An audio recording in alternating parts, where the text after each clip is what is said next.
ഇന്നലെ പറഞ്ഞിട്ടുണ്ടായിരുന്ന ഒരു വീഡിയോ, ഒരു തട്ടിപ്പിന്റെ കാര്യം, വിസ തട്ടിപ്പിന്റെ കേസ്. ഞാൻ പറഞ്ഞതുപോലെ തന്നെയാണ് അന്നമ്മ ഓടി വന്നിട്ട് കുത്തിയിരിപ്പുണ്ട്. ഇനി അടുത്ത് അവരുടെ ഒരു ഡെവലപ്മെന്റ്സ് ആണ് നമ്മൾ കാണാൻ പോകുന്നത്. പല രീതിയിലുള്ള ഡെവലപ്മെന്റ്സ് നമ്മൾ കണ്ട് അന്താളി ചിരിക്കാനുള്ള എല്ലാ ചാൻസും കൊണ്ടുവന്നിട്ടുണ്ട് അമ്മച്ചി. UK വിസ തട്ടിപ്പുമായി ബന്ധപ്പെട്ട് പ്രതി ചേർക്കപ്പെട്ട പ്രശസ്ത വ്ളോഗർ അന്ന ജോൺസണും ഭർത്താവുമാണ് അപ്പം നമുക്കിപ്പോൾ ചേരുന്നത്. ഭർത്താവിനെ ഇന്നലെ പോലീസ് കസ്റ്റഡിയിലെടുത്തിരുന്നു. ഇതിൽ പരാതിക്കാരി പറയുന്നതനുസരിച്ചാണെങ്കിൽ 44 ലക്ഷം രൂപ UK വിസയ്ക്ക് വേണ്ടി നിങ്ങൾ വാങ്ങിയെന്നാണ് പറയുന്നത്. അതിൻ്റെ കൃത്യമായ തെളിവുകളും അതിൻ്റെ ഒരു എഗ്രിമെൻറ്റും അവർ ഹാജരാക്കുന്നുണ്ട്.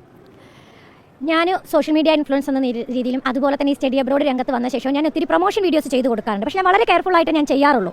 അപ്പം എരഞ്ഞിപ്പാലത്തുള്ള 11 ഇമിഗ്രേഷൻ എന്നൊരു സ്ഥാപനത്തിന് വേണ്ടി, അത് നമ്മുടെ കുടുംബ സുഹൃത്തായിരുന്നു, വർഷങ്ങൾക്ക് മുമ്പ് പരിചയമുണ്ട്. അപ്പോൾ ആളും വൈഫും ചേർന്ന് എരഞ്ഞിപ്പാലത്ത് ഒരു സ്ഥാപനം നടത്തുന്നുണ്ട്. അവരെ അപ്രോച്ച് ചെയ്ത് വീഡിയോ ചെയ്ത് കൊടുക്കുമെന്ന് വെച്ചാൽ അങ്ങനെ ഒരു 4 വീഡിയോ ഞാൻ അവർക്ക് വേണ്ടി ചെയ്ത് കൊടുത്തിരുന്നു. അപ്പോൾ ആ വീഡിയോ കണ്ടിട്ട് അവർ ഇത് വെച്ചിട്ട് വർക്ക് വിസയും ചെയ്യുന്നുണ്ടായിരുന്നു. അപ്പം അവർ ഫുൾ എൻ്റെ മുഖം മുൻനിർത്തിയാണ് ഇത് ചെയ്തുകൊണ്ടിരുന്നത്. പക്ഷേ അന്നപ്പോൾ അതിന് ഇത്രയും ഒരു ഇതുണ്ടാവും ഞാൻ വിചാരിച്ചില്ല. ഇവർ കുറേ ആളുകളോട് പൈസ എന്നെ മുൻനിർത്തി വാങ്ങിയ ശേഷം എന്ത് ചെയ്തു, ഓഫീസ് പൂട്ടിപ്പോയി രണ്ടാളും. ഈ ഓഫീസ് പൂട്ടിയ ശേഷം കുറേ ആളുകൾ എന്നെ അപ്രോച്ച് ചെയ്ത് ചേച്ചി, അപ്പോൾ എനിക്ക് മനസ്സിലായി ഇത് തട്ടിപ്പാന്ന്.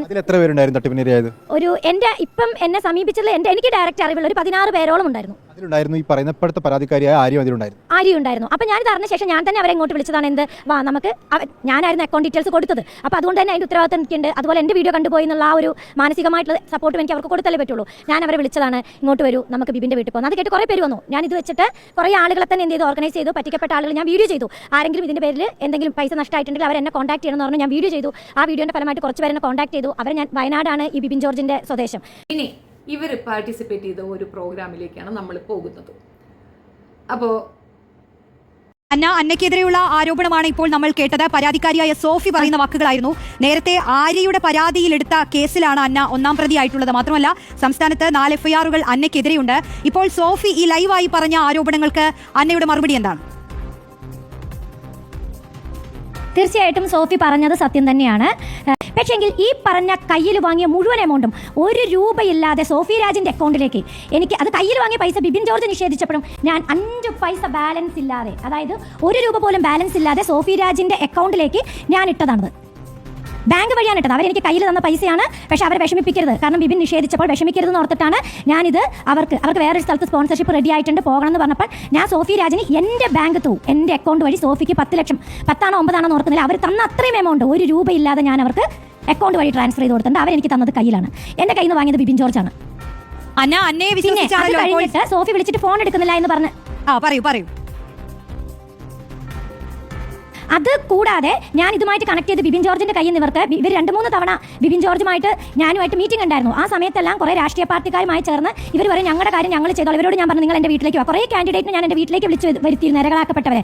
കുറേ പേര് വന്നു ഫാമിലിയായിട്ട്. അവർക്കൊക്കെ ബിബിൻ്റെ അമ്മയും ബിബിനും എഗ്രിമെൻറ്റ്, നോട്ടറി അറ്റസ്റ്റ് ചെയ്ത എഗ്രിമെൻറ്റും ചെക്കും കൊടുത്തു. അപ്പോൾ ഇവർ വരാതിരുന്നത് കാരണം ഇവർ പിറ്റേ ദിവസം, വേറൊരു ദിവസം ഞാൻ പോലും അറിയാതെ ബിബിൻ്റെ അടുത്ത് പാർട്ടിക്കാരുമായിട്ട് വന്നിട്ട് ചെക്കും അതുപോലെ തന്നെ എഗ്രിമെൻറ്റും വാങ്ങിപ്പോയി എന്നാണ് എനിക്കറിയാൻ കഴിഞ്ഞത്. അപ്പോൾ അന്ന ആര്യ പറഞ്ഞൊരു ആരോപണത്തിൽ തന്നെ ഈ പൈസ തിരികെ കിട്ടണമെന്ന് പറഞ്ഞൊരു ഘട്ടത്തിൽ അന്ന ഏത് കോടതിയിൽ വേണമെങ്കിലും കേസ് കൊടുത്തോളൂ എന്ന് പറഞ്ഞു എന്നൊക്കെയാണ്. ഇപ്പോൾ സോഫി പറഞ്ഞൊരു ആരോപണം വിളിച്ചാൽ ഫോൺ എടുക്കുന്നില്ല എന്നുള്ളത്. എനിക്ക് ചോദിക്കാനുള്ളത്, അന്നയെ വിശ്വസിച്ചാണല്ലോ ഇപ്പോൾ 2 ലക്ഷത്തിലധികം ആളുകളൊക്കെ ഇൻസ്റ്റഗ്രാമിൽ ഫോളോ ചെയ്യുന്ന ഒരു ഇൻഫ്ലുവൻസർ ആണ് അന്ന. അപ്പോൾ അന്നയെ പോലെ ഒരാൾ ഏത് ഏജൻസിയുമായി ചേർന്നിട്ടാണെങ്കിലും അന്നയെ വിശ്വസിച്ച്, അന്ന ഈ സോഷ്യൽ മീഡിയയിലെല്ലാം പങ്കുവെക്കുന്ന വീഡിയോകൾ വിശ്വസിച്ച് അന്നയെ സമീപിച്ചിട്ടുള്ള ആളുകളാണ്. അവർക്ക് നഷ്ടപ്പെട്ടിട്ടുള്ളത് ലക്ഷങ്ങളാണ്. അപ്പോൾ എന്ത് പറഞ്ഞാലും നമുക്ക് കൈയൊഴിയാൻ പറ്റുന്ന ഒരു സാഹചര്യമല്ലല്ലോ അന്ന. പ്രത്യേകിച്ച് അന്വേഷണം ഇപ്പോൾ കൂടുതൽ വ്യാപിക്കുക എന്നുള്ള കാര്യം അറിയാമല്ലോ.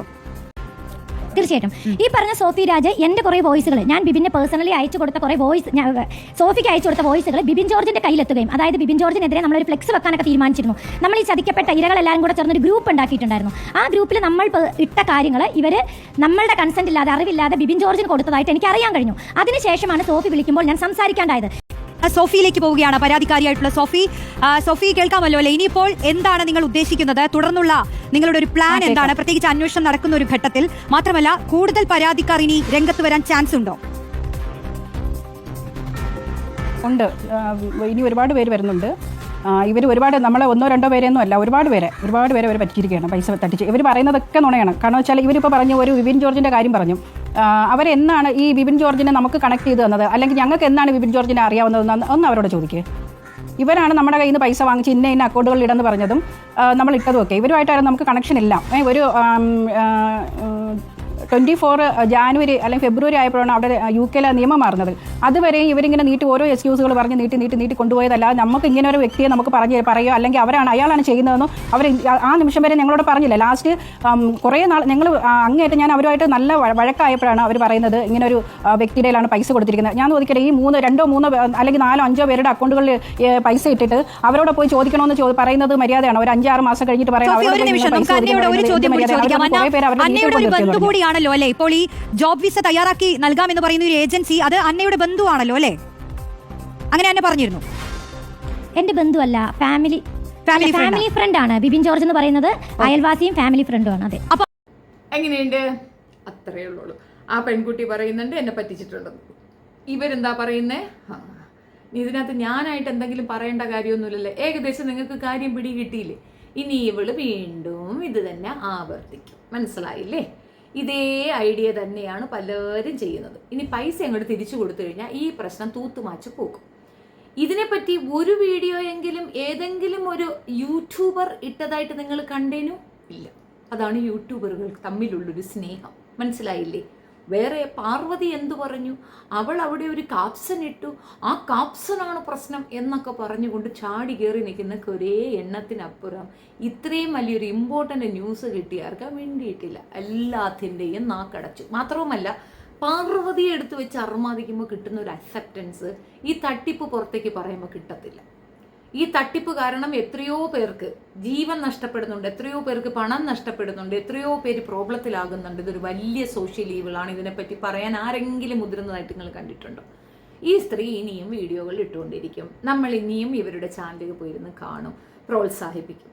അമ്മയെ പെറ്റമ്മയെ കൊന്നാലും 2 വശം എന്ന് പറഞ്ഞു കേട്ടിട്ടില്ലേ? അത് തന്നെയാണ് നമ്മുടെ നാട്ടിൽ നടക്കുന്നത്. നിസ്സഹായരായി നമ്മൾ ഇതൊക്കെ കണ്ടുകൊണ്ടിരിക്കാം. എന്തോ ഞാൻ ഇന്നലെ പറഞ്ഞ അതേ സെയിം സാധനം തന്നെയാണ്. അവർ വരുന്നു, അവരങ്ങോട്ട് വെളുപ്പിക്കുന്നു. ഞാൻ അറിഞ്ഞിട്ടില്ല, എനിക്ക് തന്നിട്ടില്ല, ഞാൻ ഫോൺ എടുത്തിട്ടില്ല. എന്തൊക്കെ കള്ളത്തരങ്ങളാ പറഞ്ഞൊപ്പിക്കുന്നതെന്ന് അറിയാമോ? ഭയങ്കര ടാലന്റ് വേണമെന്ന് ഇങ്ങനെ പറ്റിക്കാനായിട്ട്. ഇത് ഇവർക്ക് ജന്മനാ കിട്ടുന്ന ഒരു സാധനം, ആളുകളെ എങ്ങോട്ട് പറ്റിക്കാൻ.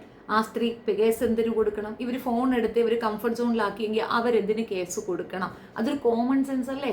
ഇവർ പറയണതിൽ എന്തെങ്കിലും വസ്തുതയുണ്ടോ? വേറെ ഒരാൾക്ക് വേണ്ടിയിട്ട് തല കൊണ്ട് വെച്ച് കൊടുക്കോ? അയാൾ ഇത്രയും പേയ്മെന്റ് വാങ്ങിച്ചെടുക്കുന്നതെന്ന് ഇവർക്ക് ബോധമില്ലേ? ഞാൻ അന്വേഷിച്ചപ്പോൾ പറഞ്ഞപ്പോൾ ഇവർക്ക് ഇഷ്ടം പോലെ സ്വത്തുക്കൾ ഉണ്ടെന്നാണ്. എവിടെയൊക്കെയോ വീടുണ്ട്, ഒത്തിരി പൈസയുണ്ടെന്നാ. ഇവരിങ്ങനെ വാങ്ങിക്കുന്ന കണ്ടപ്പോൾ പലർക്കും തോന്നിയത് യൂട്യൂബ് വരുമാനത്തിൽ കൂടെ വരണമെന്നാ. ഇത് യൂട്യൂബ് വരുമാനമല്ല എന്നൊക്കെ ഇപ്പോഴവർക്ക് മനസ്സിലായത്. അതിനൊക്കെ തുച്ഛമായ വരുമാനങ്ങളേ ഉള്ളൂ. വരുമാനം മുഴുക്ക ഇങ്ങനെയുള്ള സാധനങ്ങളാണ്. ചില സെലിബ്രിറ്റികളാകുന്നത് ഇതിനാണ്. സെലിബ്രിറ്റി ആയിട്ട് തന്നെ ഭയങ്കര നന്മമരം ചമഞ്ഞിങ്ങനെ നിൽക്കുന്നതിൻ്റെ ഉദ്ദേശ ലക്ഷ്യം ഒന്ന് മാത്രം, തട്ടിപ്പ്. തട്ടിപ്പുകാരികൾക്ക് എന്തൊരു അക്സെപ്റ്റൻസ് ആണെന്നറിയാമോ നാട്ടിൽ? ഏതായാലും എൻ്റെ ഭാഗം ഞാനിവിടെ ചേർത്ത് വയ്ക്കുന്നു. ഈ വിഷവിത്തിനെ വിശ്വസിക്കരുത്, ഒരു കാരണവശാലും വിശ്വസിക്കരുത്. കാരണം ഇവർ ഇത് തുടർന്നും ചെയ്യും.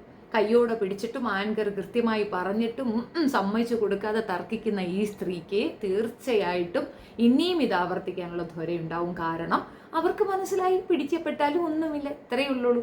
ഇനിയിപ്പോൾ ഒരു കേസൊക്കെ വന്നവർ നിസ്സാരമായിട്ട് ഊരിപ്പോരും. ഇനി തെറി വിളിക്കാനും കൂടെ തുടങ്ങും. കാരണം മറ്റേ കാര്യം പിജോ അവിടെ കിടന്ന് തെറി വിളിക്കുന്ന അതിനാണ്, പച്ചത്തെറിയൊക്കെ വിളിക്കുന്നത്. അടിക്കും, വീട്ടിൽ കയറി അടിക്കും, അത് ചെയ്. ഇനി പല ഗുണ്ട പരിപാടികളും കാണാം. ഇങ്ങനെയുള്ളവരെ കൊണ്ട് നിറഞ്ഞിരിക്കുകയാണ് കേരളം എന്നുള്ളതാണ് വസ്തുത. വിശ്വസിക്കാതിരിക്കും. പ്രത്യേകിച്ച് പെണ്ണുങ്ങളെ മുൻപിൽ നിർത്തി കളിക്കുന്ന ആണുങ്ങളെടുത്ത് ഒരു കാരണവശാലും പോയി നിൽക്കരുത്. കാരണം അവർ പെണ്ണുങ്ങളെ മുൻനിർത്തി ഈ കളി കളിക്കുന്നത് ട്രസ്റ്റ് വർത്തിയായിട്ട് പെൺകുട്ടികൾ ഉണ്ട് എന്നുള്ളതാണ്. പക്ഷേ എന്തായാലും നിർഭാഗ്യവശാൽ ആണുങ്ങളുടെ എല്ലാ കൊല്ലതായ്മയ്ക്കും കൂട്ടുനിൽക്കുന്നത് ഇത്തരത്തിലുള്ള പെണ്ണുങ്ങൾ തന്നെയാണ്.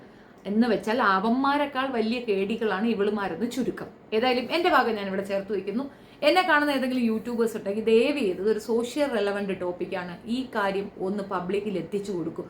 നിസ്സാരമായി ആരെങ്കിലും തെറി വിളിച്ച് അവരെ എടുത്ത് വെച്ച് ഉരുട്ടാൻ അറിയാവുന്ന നിങ്ങൾക്ക്, ആരെങ്കിലും ആത്മഹത്യ ചെയ്യാൻ വിഷമം കൊണ്ട് ചെയ്ത് അവരെ എടുത്ത് വെച്ച് ഉരുട്ടാൻ അറിയുന്ന നിങ്ങൾക്ക്, ഇത്രയും സോഷ്യൽ റെലവൻ്റ് ആയ ഒരു ടോപ്പിക്ക് കിട്ടിയിട്ട് മിണ്ടാതെ അണ്ണാക്കിൽ പിരിവെട്ടിയിരിക്കുന്ന കാണുമ്പോൾ ഫീലിംഗ് ഒരു ലോഡ് പുച്ഛം. അവൻ അവിടെ പാവാട പൊക്കിയോ, ഇവൻ അവിടെ പേരിട്ടോ, അവൻ അവിടെ അത് ചെയ്തോ, ഇങ്ങനെ കണ്ടന്റ് ദാരിദ്ര്യവും കൊണ്ടിരിക്കുന്ന പല അവന്മാർക്കും ഇത്രയും നല്ലൊരു കണ്ടന്റ് കിട്ടിയിട്ട് എടുക്കാത്തത് എന്താണെന്ന് എനിക്ക് മനസ്സിലാകുന്നില്ല.